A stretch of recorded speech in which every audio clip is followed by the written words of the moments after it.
G'day everyone, this is Jackson Milan, the Wealth Mentor. Sam Panetta, CEO and co-founder of Aureus Financial. And we're here for our weekly live Q&A for Ask Aureus Anything.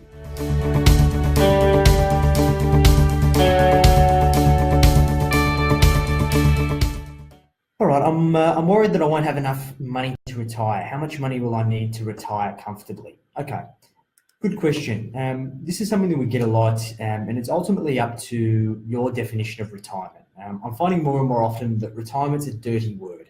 People don't like the traditional sense of the word of they're going to work till 65, they're going to pull up stumps and go sit at the RSL with one thong and play bingo. Most people like the idea of having the choice whether or not they have to work or work because they're passionate about something, not necessarily as a constant pursuit of money. But with that aside, a comfortable lifestyle in retirement is normally deemed as saying, okay, your kids have flown the coop, you own your own home, and the home is completely paid off. So in today's dollars, most couples would need about $75,000 per annum, or about $1,500 a week, assuming that those two things had been achieved. Kids have flown the coop and home is paid off and they own it in full, to be able to live a comfortable lifestyle. How we get that is it's about $1,000 a week for your day-to-day necessities and kind of living expenses, going out to a nice dinner, that kind of stuff, and about 20 grand a year for holidays and other kind of value-adding expenditure. So that takes us to about 75. If you're retiring at 60 as a lump sum, you generally need a minimum of about 1.6 million in your superannuation at that stage. We say super because it's the most tax effective way for you to hold that money at that stage. And if you're retiring at 65, then it's about 1.3 or thereabouts combined for you and your partner.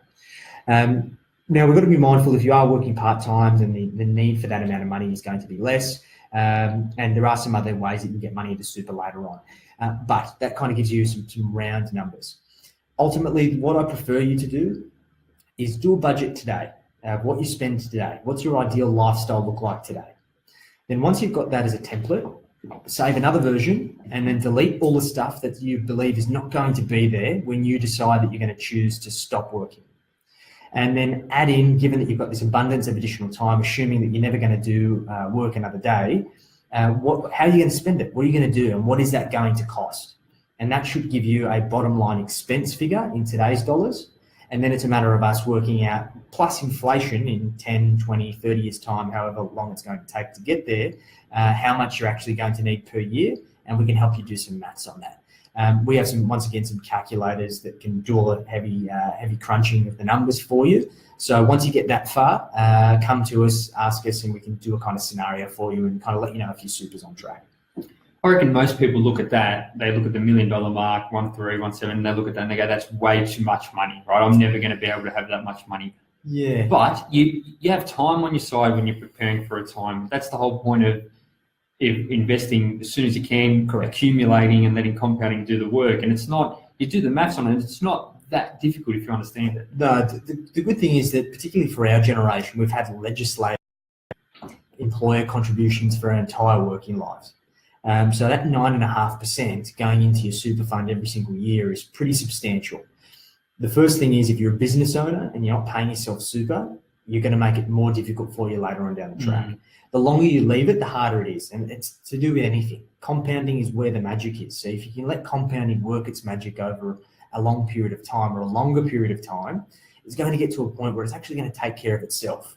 So it's important that you take the time to understand the numbers now, and we can do some scenarios for you to say, okay, if you started today, it might only cost you an extra $100 that you got to contribute a week towards the goal to get there. But if you started at 50, it might be a substantial amount more. Mm. So once again, it's important to know these numbers, understand what you need as part of your bucket strategy. This would form your long-term bucket, and know what the dollar figure that needs to be in there to give you certainty that you're going to be able to live the lifestyle that you want when you decide that you want to stick it to the man and sit at the RSL with hopefully 2 thumbs on, not just one.